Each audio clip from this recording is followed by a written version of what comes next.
여러분 안녕하십니까, 진성호입니다. 어제 박근혜 전 대통령의 옥중 서신이 정치권에 엄청난 핵펀치를 날렸습니다. 전부 다 띵한 표정입니다. 그렇지만 자기 입장에 따라 아전인수격으로 그 편지를 해석하고 있습니다. 이와 관련해서 박근혜 전 대통령을 유일하게 접견할 수 있는 변호사 유영하 변호사가 문화일보와 단독 인터뷰를 가졌습니다. 유영하 변호사의 인터뷰 내용을 보면 박근혜 전 대통령의 뜻은 분명한 것 같습니다. 그런데 문제는 이 박근혜 대통령의 뜻을 자기 중심적으로 해석하려는 일부 무리들이 있다는 겁니다. 그리고 지금 박근혜 전 대통령의 메시지로 보수가 통합할 움직임을 보이자 좌파 진영은 지금 난리가 났습니다. 다시 문재인 대 박근혜 탄핵을 선거의 중심 이슈로 끌어들이기 위해서 안간힘을 씁니다. 그거 쉽지 않습니다. 지금은 문재인 심판 선거입니다. 그렇게 가야 됩니다. 그리고 또 하나 문제는 이 박근혜 전 대통령의 메시지를 보고 가장 반가워할 사람은 역시 황교안 대표와 김형호 공천관리위원장입니다. 상당히 앞으로 운영이 홀가분해졌습니다. 박 전 대통령이 이렇게 절묘한 타이밍에 메시지를 던졌기 때문에 이제 보수 개혁 그리고 보수 통합은 숨가쁘게 벌어질 겁니다. 자, 이 와중에 붕 뜬 그룹들이 있긴 합니다. 조원진 대표와 김문수 대표가 손잡고 만든 자유공화당인가요? 그 그룹도 있고, 또 홍문종 의원이 만든 친박신당 뭐 이런 것도 있고, 또 뭐 한국경제당이라는 것도 뭐 있습니다. 정정섭 의원이 추진한다고 하나요? 이런 쪽이 박근혜 전 대통령의 편지에 당했습니다, 사실. 상식적인 사람이라면 박근혜 전 대통령의 편지를 읽으면 그대로 해석할 수 있습니다. 그런데 이것을 아전인수하고 있는 사람들. 여기에 대해서 유영하 변호사가 그냥 핵펀치를 날렸습니다. 무슨 이야기를 했을까요? 진성호의 직설 시작합니다. 방송에 앞서 아직 진성호 방송에 구독자가 아니신 분들은 붉은색 구독 버튼 눌러주십시오. 더 좋은 방송으로 보답하겠습니다. 자, 황교안 대표나 김형호 위원장이 박근혜 전 대통령의 애국심 이런 말을 쓴 이유가 있습니다. 박 전 대통령은 구치소, 감옥 안에서도 모든 상황들을 나름대로 면밀히 파악하고 본인 마음이 내키든 안 내키든 이게 대한민국을 위해서 가장 바른 길이라는 그런 메시지를 던진 것으로 저는 해석하고 싶습니다. 자, 유영하 변호사는 이렇게 말했습니다. 이 옥중 서신 메시지는 핵심은 모든 보수 세력이 애국심을 갖고 조건 없이 거대 야당으로 힘을 합치라는 것이다. 자, 자기 지분을 노리거나 이익을 위해 대통령 박근혜 파리는 하지 않았으면 좋겠다. 이렇게 말했습니다.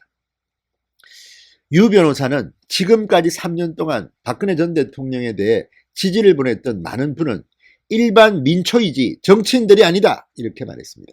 따라서 정치권이 대통령의 메시지를 자신의 지분과 입지를 늘리기 위한 기회로 삼으면 바로 심판받을 것이다.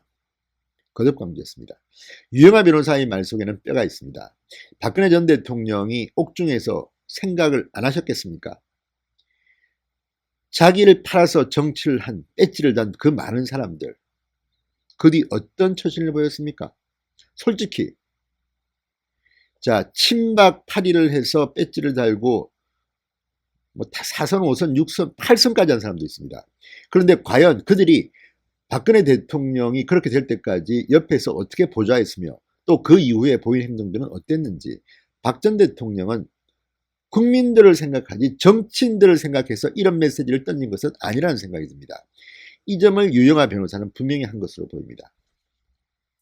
자, 그리고 박근혜 전 대통령의 메시지가 이번 총선을 문재인 대 박근혜 구도로 만들기 위한 것이라는 일각의 해석에 대해서는 너무 멀리 나갔다. 그건 박근혜 전 대통령의 생각을 폄훼하는 것이라고 말했습니다. 왜 이런 말을 했냐면요. 지금 좌파는 간단한 사람들이 아닙니다. 다시 박근혜 전 대통령의 메시지가 나와서 통합 분위기가 되니까 이것을 역이용해서 다시 새누리당으로 돌아왔다. 또 뭐 탄핵으로 심판하자. 이런 지금 움직임이 있습니다.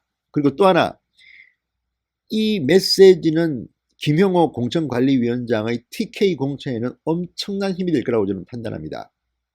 더 이상 박근혜 대통령을 팔 수는 없으니까요. 그렇지만 수도권 선거에는 반드시 좋은 영향만 준다고 보기는 힘듭니다. 지금 우리는 국민 눈높이에서 선거를 해야 될 필요가 있습니다. 지금 민주당이 이걸 이용하려는 움직임이 좀 있습니다.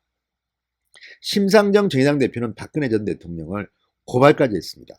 자, 이런 상황들이 왜 나오겠습니까? 그만큼 박근혜의 옥중 메시지가 파워가 있기 때문입니다. 따라서 이것을 현명하게 해석하고 현명하게 국민들이 행동할 수 있도록 정치인들이 몸가짐을 잘하는 게 필요합니다. 황교안 대표는 국회 최고위원회에서 이렇게 말했습니다. 오직 통합만이 승리로 가는 길이다. 자유공화당 등은 공천 지분을 요구하고 있다는 질문에 대해 대통합은 지분 요구를 하지 않기로 하고 논의를 진행해왔다. 선을 그었습니다. 자, 박성민 정치컨설팅그룹 민 대표는 이렇게 말합니다. 공천관리위원회가 TK에서 과감한 물갈이를 하는데 부담이 사라졌다. 박 전 대통령이 이 지역 유권자에게 분명한 신호를 보냈다. 이렇게 해석했습니다. 반면 이인영 민주당 원내대표, 황 대표의 박 전 대통령의 애국심이 가슴을 울린다는 발언은 통합당이 명실상부 다시 도로 새누리당이 됐다는 것을 알리는 정치 선언이다. 이렇게 비판했습니다. 자, 이들이 수도권 선거에서 또 박근혜 전 대통령을 이용하려고 하고 있습니다. 이런 가운데 이 미래통합당이 아닌 다른 정치 세력의 반응도 미묘한 온도차가 있습니다. 자, 먼저 이 자유공화당, 통합당을 향해서 구체적인 통합 방안을 요구하며 통합 논의를 고려해서 현재 진행 중인 공천 작업을 중단하라고 밝혔습니다. 자, 친박신당은 반면에 통합당 자체를 비판적으로 평가하며 탄핵의 책임을 반드시 물어야 한다는 입장입니다. 통합이나 연대 가능성에 대해서도 보수 텃밭인 TK 공천 결과 등 통합당의 행보를 보고 판단하겠다는 관망적 태도입니다. 자, 아주 묘한 시점에 박근혜 전 대통령의 메시지가 공개된 겁니다. 미래통합당을 중심으로 힘을 모아라. 이게 박근혜 전 대통령의 메시지의 핵심입니다. 여기에 대해서 각자 해석을 하는 겁니다. 조원진, 김문수, 서청원 의원 등이 합쳐 만든 자유공화당. 자, 어제 기자회견을 갖고 이렇게 말했습니다. 박근혜 전 공천의 뜻을 받들어 태극기 우파 세력과 미래통합당 등이 하나가 될 수 있도록 노력하겠다. 나아가 김영호 공천관리위원회는 공천 작업을 중단해야 한다. 서청원 의원이 이렇게 말했습니다. 기자들에게 공천 작업을 중단하길 바란다. 하나가 되라는데 통합당이 자기 스스로 혼자 가면 그건 아닌 것 같아. 구체적 입장을 밝혀주길 바란다. 지금 서청원 의원은 8선 의원입니다. 자유공화당 상임 고문입니다. 자, 그런데 문제는 이분들이 지금 하고 있는 말에 대해서 유영하 변호사의 인터뷰는 어떤 의미일까요? 시청자 여러분들이 판단하시기 바랍니다. 8선의 서청원 의원은 친박 좌장, 박근혜 전 대통령의 오른팔 왼팔로 불렸던 사람입니다. 박근혜 전 대통령이 탄핵될 때까지 잘 보좌했는지를 먼저 묻고 싶습니다. 그리고 구선에 대한 욕심은 있으시겠지만 지금 이렇게 말하는 것이 온당한 것인지. 다만 저는 이런 생각은 듭니다. 조원진 과거 우리공화당 대표 같은 경우는 저는 그 조 의원의 생각이나 방향 중에 일부는 반대합니다. 그렇지만 그 성실함과 열정이나 이런 것들에 대해서는 사실 존경스러운 마음도 같습니다. 분명히 조원진 의원은 열심히 싸운 것은 사실입니다. 국회에서도 열심히 활동했습니다.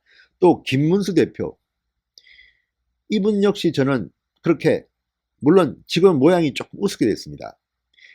대구에서 국회의원을 출마했다가 김부겸 의원한테 낙선하고 서울시장을 출마했다가 또 낙선하고, 자, 지금은 정광훈 목사와 손을 잡고 이 당을 만들었다가 지금 정광훈 목사는 이 옥중에 있고 이렇게 됐습니다. 그렇지만 김문수 대표가 했던 활동도 저는 충분히 우리가 인정해야 할 만큼 대단했다고 저는 봅니다. 다만 이제 김문수 대표가 다시 국회의원 배지를 달아야 하느냐는 문제, 또는 지역구를 어디로 해야 되느냐, 이거는 조금 좀 다른 문제입니다. 저는 정광훈 목사 역시 말 제가 몇 번 비판을 했습니다. 이 코로나19 때 집회를 하는 거라든지 또는 그 말 중에서 너무 거친 표현은 좀 삼가해달라고 했지만 그래도 저는 이 11월 3일의 그 뜨거운 집회 그리고 그동안 광화문에서 이루어졌던 이 많은 태극기 세력들의 모임에 그 엄청난 조직력 이런 것들에 대한 정광훈 목사의 공로, 헌신 인정해야 한다고 저는 봅니다.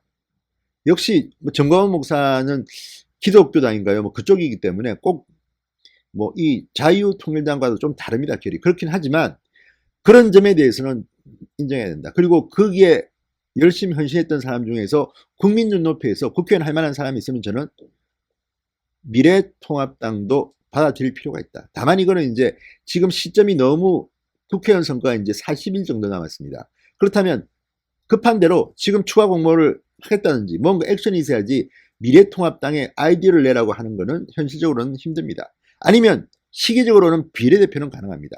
지금 미래한국당이기 때문에 이렇게 헌신한 우파 진영의 분들을 미래통합당에서 일부 흡수하는 방안도 저는 고려할 수 있다고 봅니다. 그냥 무조건 안 돼! 하는 것은 저는 아니라고 봅니다. 그렇지만 이건 역시 현실적으로 지역구 공천은 조금 다릅니다. 어쨌든 그분이 아무리 훌륭하다 하더라도 국민 눈높이에서 또는 그 지역에서 나름대로 인정할 수 있는 이유가 있어야 되고 또 법적 절차를 밟아야 됩니다. 공천 신청을 하든지 이런 것들은 그동안 이루어졌어야 하는데 그동안은 아무 일이 없다가 갑자기 박 대통령의 옥중서신 때문에 뭔가가 급속히 그건 아니죠. 김영호 위원장도 이야기했지만 그러면 가져와라 뭔지는 모르지만 그러면 검토할 수가 있지만 지금처럼 막연하게 통합당이 대안을 내놔라 이거는 저는 힘들다고 봅니다.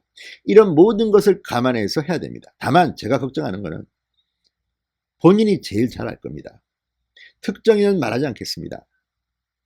사회적 무리를 빚은 분들도 계시고 또 친박인 줄 알았더니 나중에 보니까 아니었네 하는 분도 계시고 솔직히 친박이라는 이름으로 둘러싸여서 그동안 본인의 이익만 챙긴 분은 없으셨는가 한 번쯤 자기 스스로 반성할 필요는 있다.